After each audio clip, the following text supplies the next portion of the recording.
Assalamualaikum warahmatullahi wabarakatuh.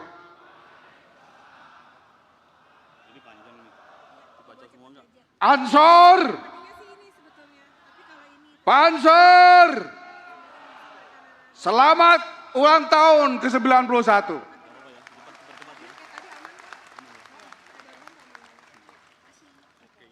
Alhamdulillah wa syukurillah. Wassalatu wassalamu ala rasulillah. Sayyidina Maulana Muhammadin ibn Abdullah wa ala alihi wa sahbihi wa mawala. Amma ba'd. Yang saya hormati tamu agung, tokoh Nahdlatul Ulama Provinsi Lampung yang sekarang sudah menjadi tokoh nasional, Menteri Koordinator Pangan Republik Indonesia, sahabat Zulkifli Hasan.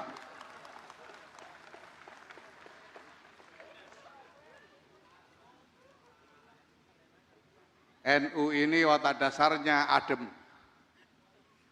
Sudah sekian lama orang berusaha bikin panas, tapi susah dibikin panas.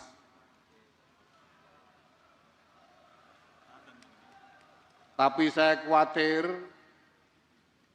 kalau Kiai Zulkifli Hasan ini semakin sering datang ke acara-acara NU, ini bisa jadi tambah panas juga.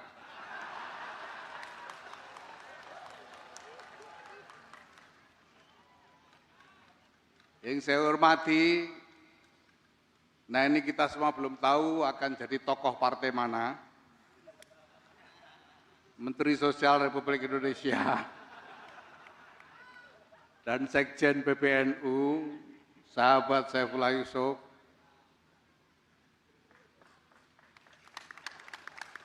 Yang saya hormati Ketua Umum Pimpinan Pusat GP Ansor, sahabat Adin Jauharuddin. Yang saya hormati para tamu undangan, baik para pejabat dan para alim ulama yang tadi sudah disebut, supaya saya tidak terlalu panjang menyebut lagi tanpa mengurangi rasa hormat. Pada kesempatan yang pendek ini saya ingin gunakan untuk menyampaikan 3 perintah pengurus besar Nahdlatul Ulama kepada GP Ansor. GP Ansor siap? Pertama, 91 tahun ini adalah sejarah kesetiaan. Kesetiaan kepada dinullah, kesetiaan kepada ahlus sunnah wal jamaah, kesetiaan kepada kemanusiaan, kesetiaan kepada Nahdlatul Ulama, kesetiaan kepada Negara Kesatuan Republik Indonesia. Dengan ini, saya perintahkan kepada gerakan pemuda Ansor dan kader-kadernya di seluruh dunia untuk terus memegang teguh kesetiaan itu, untuk terus berjaga bagi keselamatan Negara Kesatuan Republik Indonesia. NKRI ini adalah kubu dalam perjuangan untuk membangun peradaban yang mulia bagi seluruh umat manusia. Maka, di tengah keadaan apapun, dalam kesulitan apapun, dalam badai macam apapun, NKRI harus terus tegak berdiri.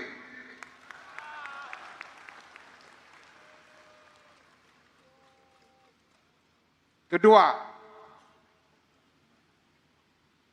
gerakan pemuda Ansor adalah kakinya Nahdlatul Ulama. Gerakan pemuda Ansor adalah rodanya Nahdlatul Ulama. Gerakan pemuda Ansor adalah elemen kinetik Nahdlatul Ulama. Kemanapun Nahdlatul Ulama menuju, maka gerakan pemuda Ansor yang menjadi kaki-kaki dan roda-roda yang mengusung ke arah yang dituju itu.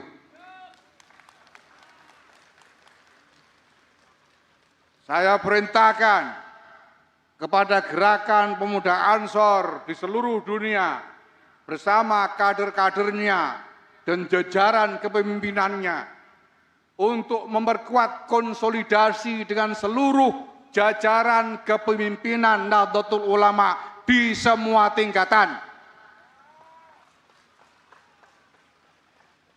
GP Ansor dan Nahdlatul Ulama tidak boleh tidak bergerak bersama, karena hari-hari ini dan ke depan Nahdlatul Ulama menghadapi pekerjaan-pekerjaan yang tidak akan ada habisnya. Dengan ini juga maka saya instruksikan kepada seluruh jajaran kepengurusan Nahdlatul Ulama di semua tingkatan untuk terus bergandeng tangan seerat-eratnya dengan kader-kader gerakan pemuda Ansor.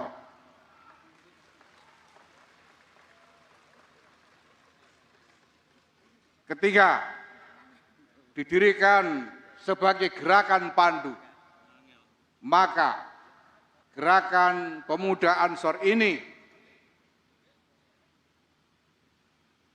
keberadaannya adalah untuk menyediakan diri sebagai pengusung, pembantu, penggerak upaya-upaya untuk kemaslahatan umat manusia, kemaslahatan masyarakat. Maka di tengah-tengah upaya negara yang dalam hal ini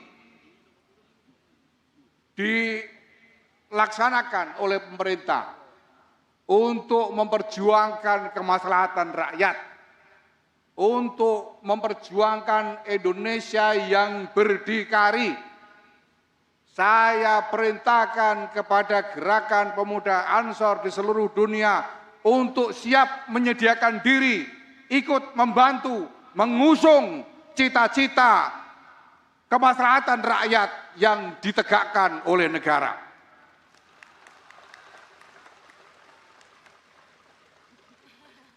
Hari ini dilantik 100.000 kader Banser Patriot Ketahanan Pangan.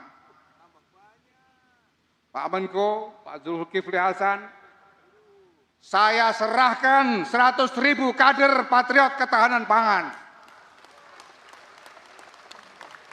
kepada negara di bawah koordinasi Menteri Koordinator Pangan Republik Indonesia untuk bekerja sekuat-kuatnya, sekuat tenaga bagi kemaslahatan rakyat Indonesia.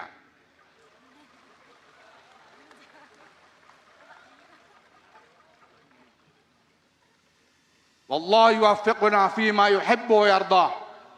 Wallahu muwaffiq ila aqwamit thariq. Wassalamualaikum warahmatullahi wabarakatuh. Waalaikumsalam. Ansor, Banser, harlah selamat.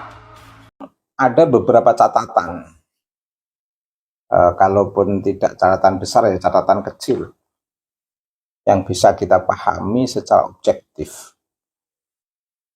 Konteks berdirinya kedua organisasi yang sama-sama berdiri di tengah warga NU, warga Nahdlatul Ulama.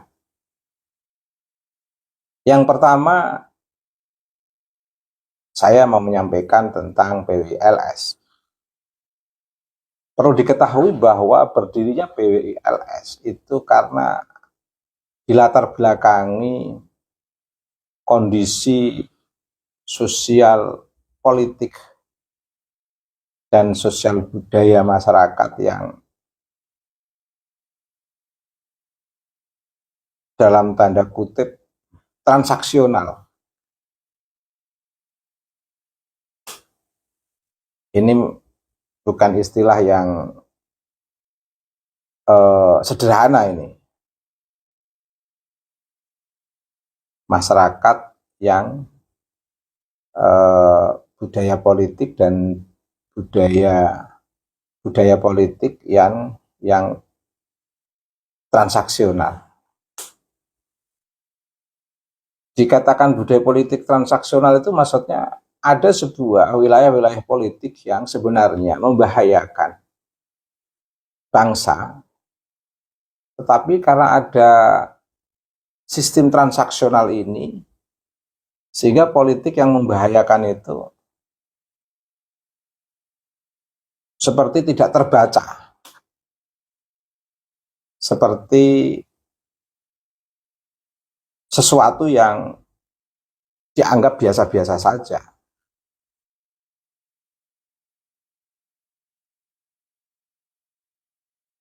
Siapa saja yang melakukan transaksi-transaksi politik di antara kehendak kuasa itu, tentu ini pembahasan khusus, nggak akan saya ungkap di sini. Tetapi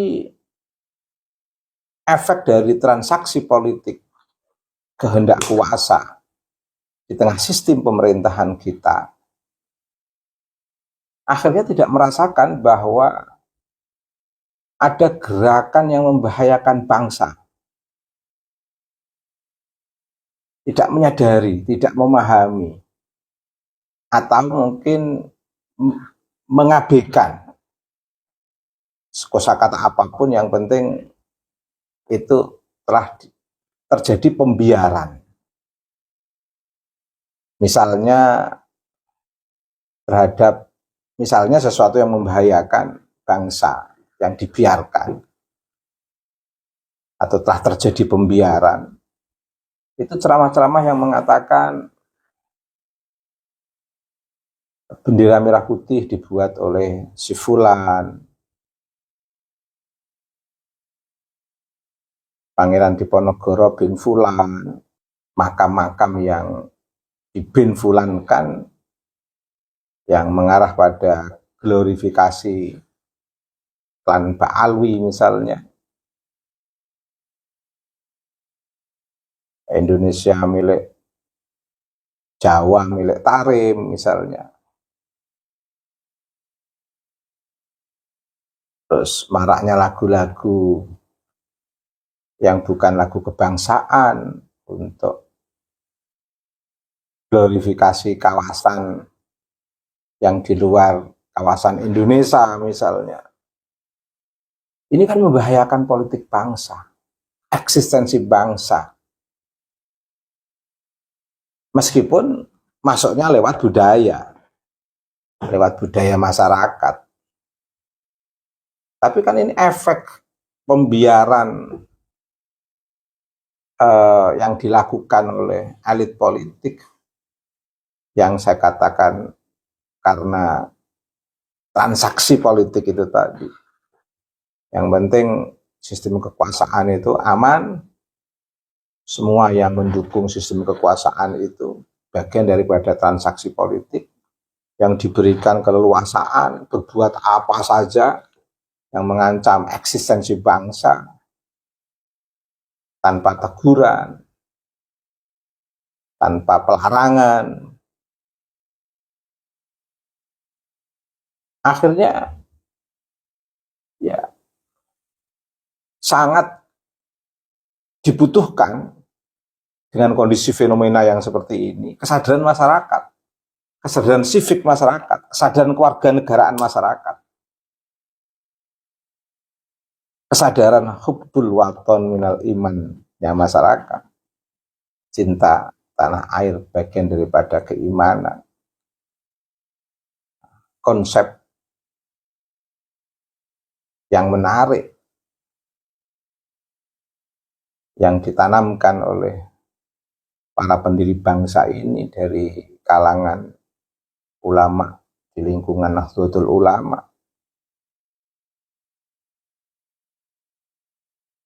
Dan ini kalau tidak digerakkan oleh kesadaran kewarganegaraan masyarakat,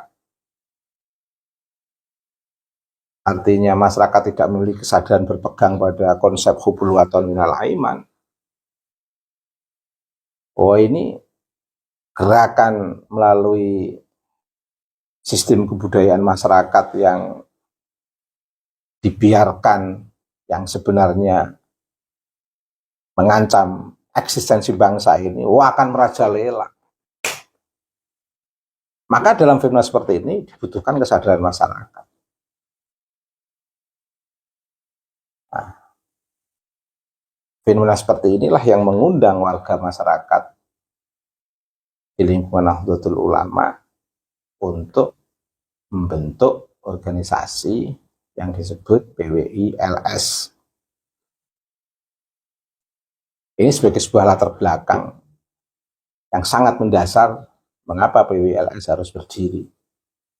Karena bentuk kesadaran kewarganegaraan warga NU, karena adanya latar belakang terjadinya pembiaran dari elit politik yang dilakukan oleh kelompok masyarakat yang mencoba ingin membelokkan sejarah bangsa, ingin membelokkan asal-usul para leluhur masyarakat Nusantara yang kesemuanya ingin diglorifikasi pada klan tertentu. Paling tidak sudah marak di sosial media, pembelukan itu diarahkan pada klan Pak Alwi. Ini. Harapannya apa? PWI-LS harus berdiri. Harapannya untuk membentuk kesadaran kewarganegaraan masyarakat yang cinta terhadap negeri ini, yang cinta terhadap budaya bangsa, yang cinta terhadap Islam Nusantara, yang ingin menjaga hak-hak generasi sebelumnya yang saya istilahkan usul, dan hak-hak generasi sesudahnya yang saya sebut dengan istilah furu' ini, atau dalam konsep maqasidus syariah disebut dengan hifdzun nasl. Ini kan bagian daripada prinsip yang harus terjaga.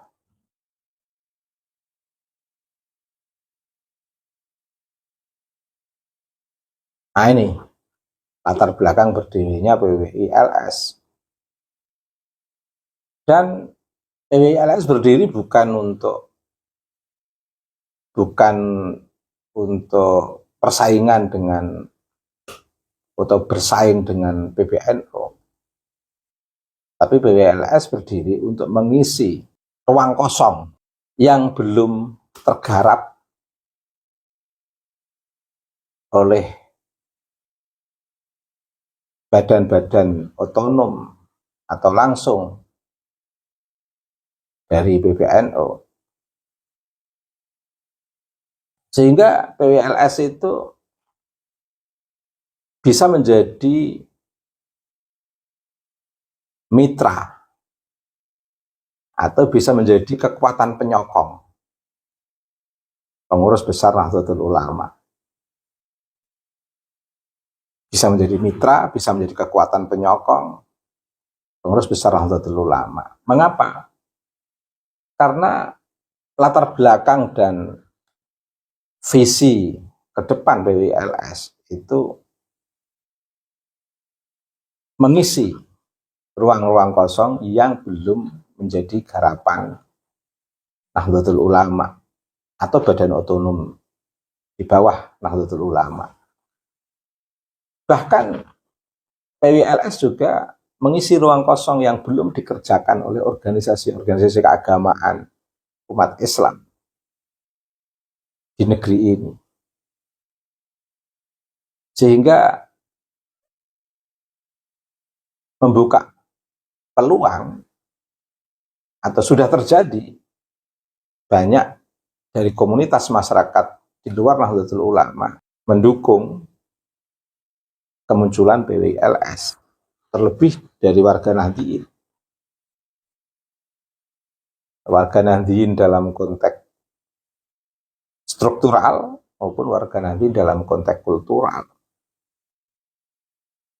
Dan karenanya banyak pengurus PWLS yang memang diambil dari tokoh-tokoh militan NU baik struktural maupun kultural untuk bersama-sama PWLS mengisi ruang kosong yang belum tergarap oleh Nahdlatul Ulama, oleh organisasi keagamaan yang lain yang di luar Nahdlatul Ulama. Yang secara spesifik ingin meluruskan sejarah, ingin menjaga eksistensi bangsa, biar tidak dibintukan atau biar tidak dianggap anak perempuannya tarim, biar tidak dianggap milik tarim, dan juga menjaga sejarah generasi atau leluhur bangsa ini biar tetap menjadi identitas bangsa. Leluhur bangsa ini biar tetap menjadi pahlawan bangsa. Leluhur bangsa ini biar tetap menjadi kenangan, sejarah, heroisme, kepahlawanan, ketokohan bangsa yang diambil dari anak-anak negeri sendiri yang hebat-hebat. Dengan darah mereka, mereka bisa menjaga eksistensi bangsa ini dan bisa menjadi kenangan yang indah terhadap keturunannya. Sehingga para keturunannya ini bisa dengan bangga mengatakan nenek moyang kami adalah pejuang. Nenek moyang kami adalah pemberani, tidak kenal menyerah. Dan ingin dibangun oleh PWLS. Dan sekaligus meluruskan sejarah-sejarah yang dibelokkan, yang selama ini telah dibiarkan sebagai efek dari istilah saya di depan tadi, transaksi politik. Di luar perhatian para elit politik yang cenderung transaksional.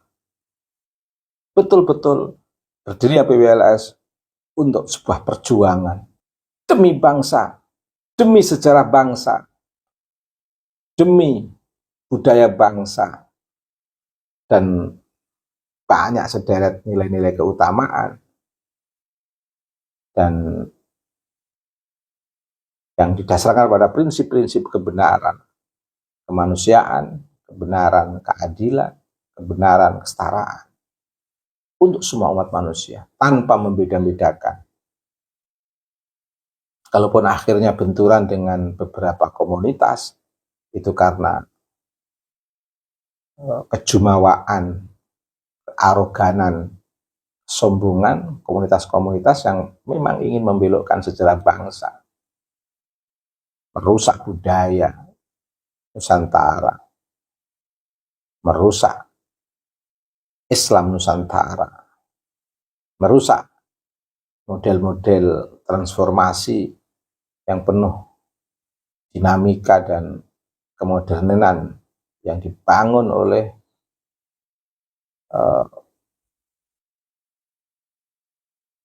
generasi sebelum kita.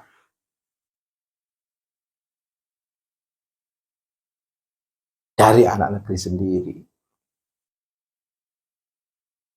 Lalu bagaimana dengan Jatma, Jam'iyah Ahli Thariqah Al-Mu'tabarah Ahlussunnah wal Jamaah?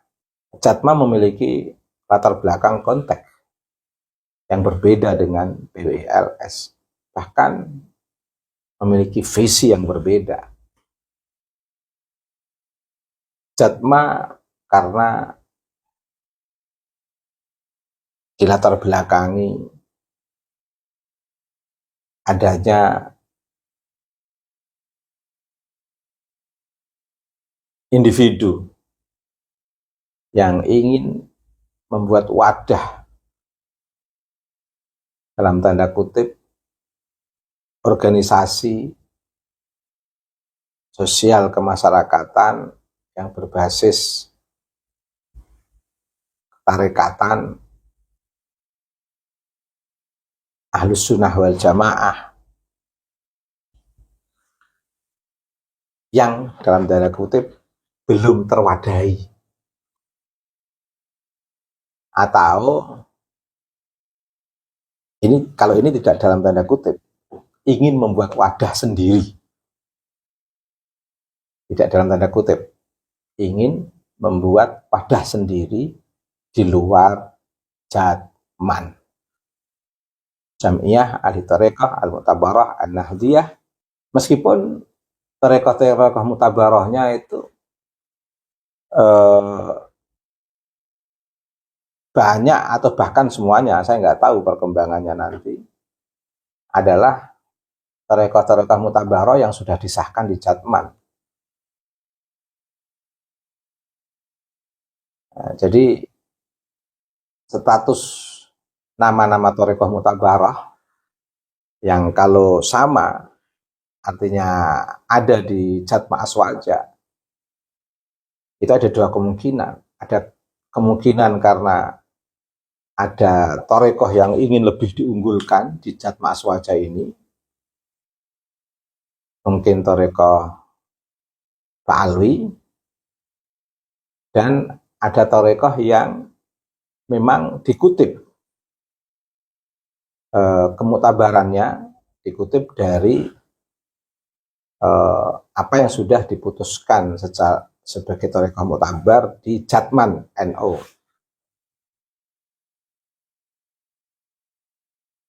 Karena memang pendiri Jatma Aswaja pun telah lama berada di Jatman NU, karena sudah pergantian kepengurusan,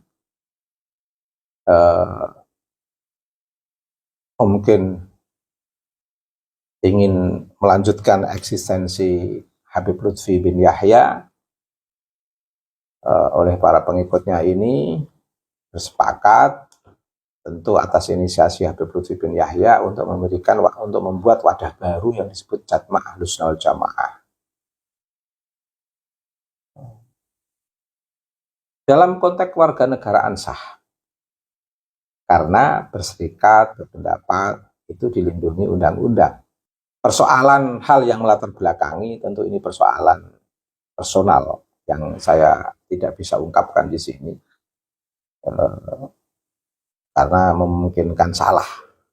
Daripada memungkinkan salah, lebih baik tidak usah saya sampaikan apa yang menjadi data analisis saya. Tapi ke depannya harus saya sampaikan, ini menjadi PR pengurus besar Nahdlatul Ulama.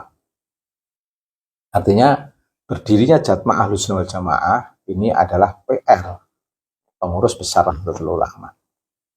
Karena Jatma Aswaja ini sudah betul-betul di luar Jatman, sudah betul-betul di luar organisasi, di bawah Nahdlatul Ulama, betul-betul berdiri mandiri tanpa ada ikatan struktur dengan Nahdlatul Ulama. Mengapa menjadi tantangan Nahdlatul Ulama? Lebih-lebih bagi pengurus besar Nahdlatul Ulama. Ya karena mereka yang berada di Jatma ini adalah orang-orang yang pernah menjadi pengurus elit Nahdlatul Ulama, pengurus besar Nahdlatul Ulama, dan yang di Jatma Aswaja ini juga memiliki basis massa di lingkungan Nahdlatul Ulama yang notabene saya sebut itu sebagai sebuah organisasi tandingan. Jatma Aswaja sebagai sebuah organisasi tandingan Jatman Nahdlatul Ulama. Bisa saja tandingan ini dimaknai secara negatif, bisa saja tandingan ini dimaknai secara positif. Tergantung subjektivitas masing-masing individu.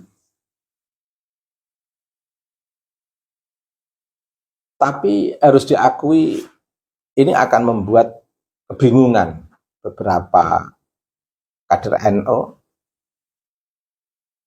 karena latar belakang berdirinya, bahkan namanya sendiri hampir sama, bahkan secara konseptual tentang arti muktabar dan status kemuktabaran Thariqah itu juga sama, dan bahkan ada mantan-mantan elit di Jatman yang justru menjadi pendiri Jatma Aswaja. Meskipun dalam konteks legitimasi, kalau Jatman dihadiri oleh paling tidak 85 mursyid, pengurus Thariqah Jatman se-Indonesia telah hadir 95% paling tidak. Dan saat acara bisa kita saksikan pemilihan pengurus baru Jatman telah dihadiri para mursyid dan pengurus-pengurus yang sepuh-sepuh yang betul-betul bergerak secara organisatoris, secara struktural di Jatman. Kalau deklarasi Jatma Aswaja kemarin saya lihat di potret di sosial media, itu kan cenderung deklarasi yang memang mengiringi acara pengajian, sehingga yang datang banyak masyarakat umum. Sebenarnya kata umum dengan awam itu sama maksudnya, tapi bisa menjadi interpretasi berbeda. Maka saya lebih baik memilih masyarakat umum, mengabaikan penggunaan istilah masyarakat awam. Jadi yang datang di acara deklarasi Jatma Aswaja itu banyak masyarakat umum, masih muda, dan memang datang untuk menghadiri acara pengajian, bukan secara khusus untuk deklarasi Jatma Aswaja yang memang melibatkan para tokoh-tokoh Thariqah di seluruh Indonesia. Sehingga nampak di background di kanan kiri Habib Lutfi itu orang-orang baru, tidak terikat oleh PBNU, meskipun pendiri Jatma Aswaja ini adalah mantan elit-elit PBNU. Bagaimana dengan kondisi masyarakat? Tentu tidak dipungkiri akan memunculkan kebingungan masyarakat, lebih-lebih Banser yang cenderung banyak dilibatkan oleh Habib Lutfi selama Habib Lutfi di Jatman NU, dan ini saya kira yang seperti yang saya sebutkan tadi betul-betul PR PBNU. Jadi itu Jatma Aswaja berdiri dalam tanda kutip sebagai kompetitor Jatman PBNU, dan memang logisnya harus jadi kompetitor karena dengan terminologi Jatma Aswaja sebagai kompetitor Jatman NU ini justru yang akan menunjukkan eksistensi Jatma Aswaja untuk sebuah organisasi kemasyarakatan. baik dalam konteks visi maupun dalam konteks misi. Meski berbeda, tapi latar belakangnya berdirinya Jatma Aswaja tidak bisa dilepaskan dari kondisi dalam tanda kutip perspektif politis yang berbeda antara pendiri Jatma Aswaja dengan perspektif politis, sosial budaya Jatman dan juga pengurus besar Nahdlatul Ulama. Dan ini adalah PR dalam konteks memahamkan masyarakat, PR dalam konteks mensinergiskan PBNU dengan ormas-ormas yang lain termasuk Jatma Aswaja yang mau tidak mau harus saling menghargai karena sama-sama dilindungi undang-undang. Tapi juga bagaimana PR ini pemahaman kepada masyarakat, karena masyarakat paham bahwa pengurus Jatman, pengurus Jatma sama-sama memiliki prinsip dan konsep Ahlus Sunnah wal Jamaah, sama-sama dari latar belakang KNO-an, tetapi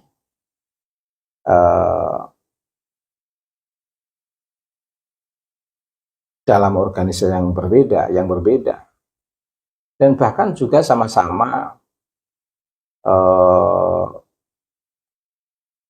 dalam ruang yang sama sebenarnya untuk konteks visi misi ketarekatan. Berbeda dengan BLS, betul-betul mengisi ruang kosong. Kalau Jatma Aswaja itu masih berada dalam ruang yang sama dengan Jatman, dalam arti menjaga ketarekatan di tengah perkembangan ilmu pengetahuan, di tengah perkembangan teknologi informasi, dan ini sebuah realitas yang harus dihadapi dengan pemikiran yang jernih dari masing-masing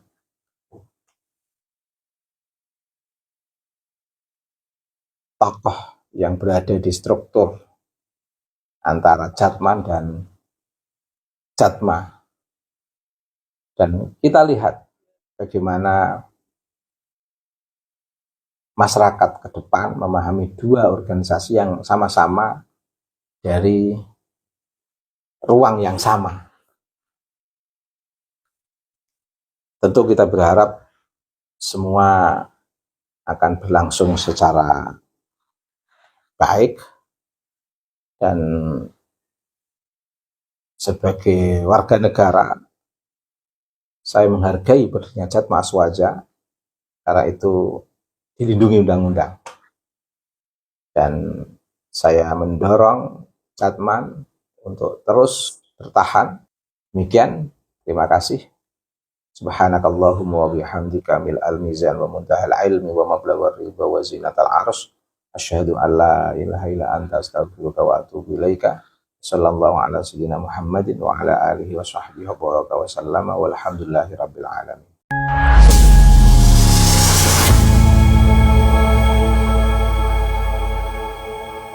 Itulah tadi himbauan dan perintah langsung dari Ketua PBNU Gus Yahya yang memberikan semangat yang luar biasa kepada GP Ansor serta Banser.